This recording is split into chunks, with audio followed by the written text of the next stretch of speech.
Bachelor মানে একটা family আমরা তো মানে পুরো ফুল ফ্যামিলি ইজ ব্যাক। আর যেটা হয়েছিল মাঝখানে আমাদের মধ্যে একটা কমিউনিকেশন গ্যাপ হয়েছিল, যেদিন ব্যাচেলর পয়েন্ট নিয়ে আমি কাউকে কিছু বলিনি অথবা আমাকে কেউ না কেউ এসে ব্যাচেলর পয়েন্ট নিয়ে কিছু বলেনি। সেই মাঝের 5 বছর আসলে অনেক শূন্য ছিল আমার জন্য।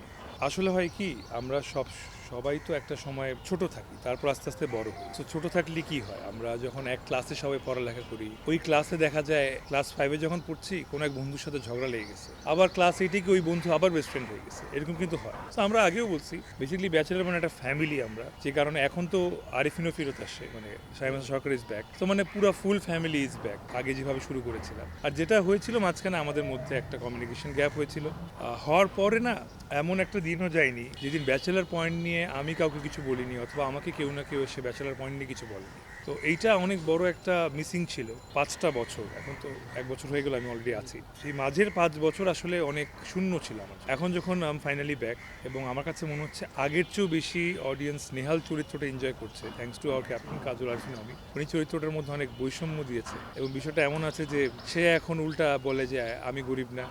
তো এই বিষয়গুলো খুব মজা লাগতেছে দেখতে স্ক্রিনে, অ্যান্ড আমিও খুব অ্যাজ অ্যান অ্যাক্টর এনজয় করতে পারছি অ্যাক্টিং করে। এটা বলতে পারেন আসলে, মানে আমি নিজে as a person I believe in team work, family. আমি সবসময়, হয়তো জানেন এটা নতুন করে বলতে কিছু চাই না। সো ব্যাচেলার পয়েন্ট যেহেতু বলছিলাম একটা ফ্যামিলি, আমি যাওয়ার পর থেকে যখন দেখছিলাম যে আরিফিন নেই, উনি আমাকে টেক্সট করলেন যে ভাই বেস্ট অফ লাক, আপনি ব্যাক করছেন। তারপর থেকে না এটা একটা আমার দায়িত্ব হয়ে গেছে, এবং আমি সারাক্ষণ সুযোগ খুঁজছিলাম যে কীভাবে ওনাকে আসলে একটা রাইট টাইমে রাইটভাবে ব্যাক করানো যায়, অ্যান্ড বাকিটা তো বোরাল্লার ইচ্ছা। সো যেটা মজার কথা সেটা হচ্ছে যে এরপর যখন এটা সবাই জেনে গেল যে আসলে আমি মূল কালপ্রিট ওনাকে ফেরত আনার বিষয়, তো কিছু কিছু চরিত্র হয়তো এখন ব্যাচেলার পয়েন্টে নেই। সো আমাকে সবাই খোঁচাচ্ছে যে ভাই আপনিই পারবেন, ওনাকেও ফেরত নিয়ে আসেন, ওনাকে ফেরত নিয়ে আসেন, ওনাকে ফেরত নিয়ে আসেন। তো এখন একটা রেসপন্সিবিলিটি হয়ে গেছে আমার।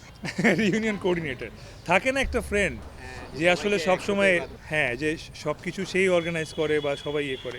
কিছুটা বাস্তব জীবনে আমি এরকম, যেমন ভাইয়া চক্রর সাকসেস পার্টির কথা বলছি। তো এই সাকসেস পার্টিটা পুরোপুরি ধরেন আমার প্ল্যানিং, অ্যান্ড সবাইকে জোগাড় করে সবার ফ্রি ডেট বের করে কোন দিন সবাই পারবে, কে পারবে না, তাকে কোন শুটিং থেকে কিডন্যাপ করে নিয়ে আসতে হবে, সব কিছু একদম এটা আসলে আমার প্ল্যান ছিল। এবং আমি খুব এনজয় করি যখন আমি দেখি যেখানে আপনারা আছেন বা আমার শুটিংয়ের লোক যারা আছে বা আমার ফ্যামিলি, যখন সবাই একসাথে অনেক এনজয় করতে পারি, এটা মনে একটা অনেক শান্তি দেয়, এটা বলে বোঝাতে পারবো না।